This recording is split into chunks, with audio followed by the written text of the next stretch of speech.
मी अरुण घोडके. शिवचिंतन.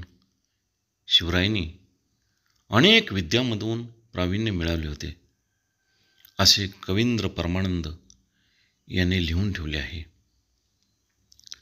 ज्यांना यशस्वी आणि न्यायप्रिय राजा व्हायचे असते त्यांनी केवळ शस्त्र चालवायचे नसते, लढाया मारायच्या नसतात, युद्धे जिंकायची नसतात, तर या सर्व गोष्टी करताना प्रजेला सर्व प्रकारे न्याय मिळेल, तिला स्वास्थ्य प्राप्त होईल, तिचा विकास होत राहील आणि ती सुखी समाधानी होईल, हेही पाहिजे असते. त्यालाच युगप्रवर्तक राजा असे म्हणतात. या अर्थाने सर्व विद्या शिवरायांनी प्राप्त केल्या होत्या.